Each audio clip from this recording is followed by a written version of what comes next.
Good morning everyone, সকলকে জানাই আমার চ্যানেলে অনেক অনেক স্বাগত। আশা করি সকলেই ভালো আছো, সুস্থ আছো। আর এই যে ডাল, একভাবে ডাল খেতে খেতে না মুখটা নষ্ট হয়ে গেছে, তাই ভাবছি আজকে একটু মশলা ডাল করা যাক, তাও আবার পুঁইমিটুলি দিয়ে। পুঁইমিটুলির চচ্চড়ি তো খেয়েছো, পুঁইমিটুলি দিয়ে ডাল খেয়েছো কখনো? তো চলো দেখে নাও কিভাবে বানাচ্ছি। তোমরা কি এর আগে কখনো পুঁইমিটুলির ডাল খেয়েছো? যদি খেয়ে থাকো তাহলে অবশ্যই কমেন্টে জানাও, আর যদি না খেয়ে থাকো তাহলেও কমেন্টে জানিও। এবার আমাদের তেল গরম হয়ে গেছে, তেলের মধ্যে দিয়ে দেব শুকনো লঙ্কা আর 5 ফোড়ন, আর দেবো একটা পেঁয়াজ কুচি।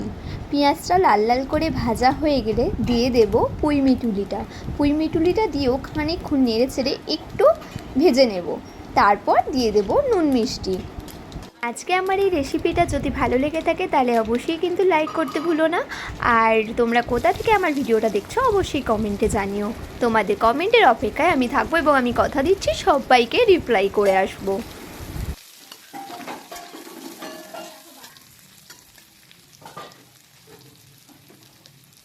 দেখো বন্ধুরা, আমার কিন্তু পেঁয়াজটা লাল লাল ভাজা হয়ে গেছে। তবে অনেকেই আছো যারা কাঁচা পেঁয়াজ একটু খেতে ভালোবাসো, পেঁয়াজ বেশি ভাজতে পছন্দ করো না, তারা কিন্তু পেঁয়াজ আর পুঁইমিটুলি একসাথে দিয়েও নেড়ে চেড়ে রান্নাটা করতে পারো।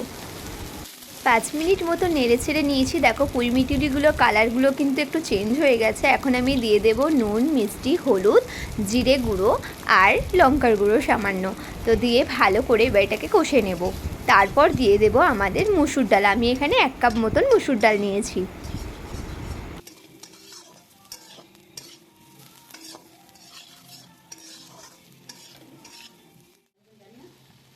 এই যে আমি এবার মুসুর ডালটা দিয়ে দিলাম, দিয়ে এবার 5 মিনিট মতন ভালো করে নেড়ে চেড়ে নেব।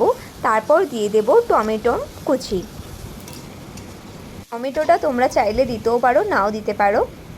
হ্যাঁ, কারা কারা পাকা পুঁইমিটুলি খেতে ভালোবাসো অবশ্যই জানিও। কিন্তু অনেকেই আছো যারা পাকা পুঁইমিটুলিকে ভাজা করে খেতে পছন্দ করো, এবং সেটা বেশ লাল লাল হয়ে যায় না দেখতে, আরও কিন্তু দারুণ লাগে। একটু আলু, পেঁয়াজ, গাজর, বিট দিয়ে ভাজলে না এটা অনেক হেলদিও হয়, আর দেখতেও সুন্দর লাগে এবং খেতেও কিন্তু খুব ভালো লাগে। বেশ কড়মুট কুড়মুট করে খাওয়া যায়, যেরকম পটলের দানা হয় ঠিক খানিকটা সেরকম লাগে খেতে।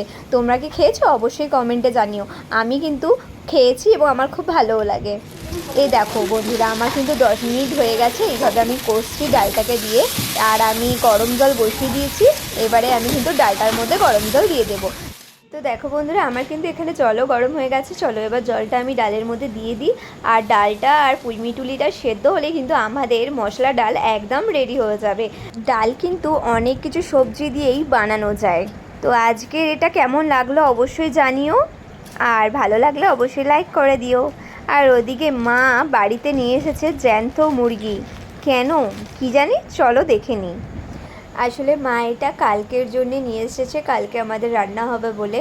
তো মা আর কাটিয়ে নিয়ে আসেনি, গোটা নিয়েই চলে এসেছে, বাড়িতেই কেটে নেওয়া হবে বলে। আর আমাদের বাড়িতে বেশিরভাগই অনুষ্ঠান হলে মা গোটা মুরগি নিয়ে আসে, নিয়ে এসে বাড়িতে কেটে নেয়। তো এখন দেখতেই পাচ্ছ গরম জলে দিয়ে শুধুমাত্র লোমগুলোকে ছাড়িয়ে নেওয়া হচ্ছে।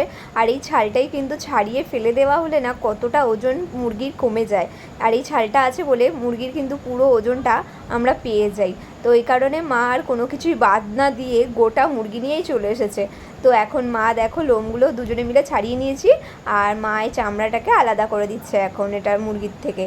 প্রথম প্রথম যখন আমাদের বাড়িতে এরকম গোটা মুরগি নিয়ে আসা হতো, আমি সামনেই থাকতাম না, মা নিজেই একা সমস্ত কিছু করতো, কারণ আমার একটা কেমন ভয়ও লাগতো, ঘৃণাও লাগতো, তো সেই কারণে আমি সামনে থাকতাম না।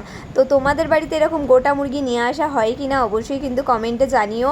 আর কি মনে হচ্ছে, গোটা মুরগি আনা ভালো নাকি খারাপ? তো চলো বন্ধুরা, আজকের ব্লগটা এখানেই শেষ করছি, আবার দেখা হবে নেক্সট ব্লগে। তো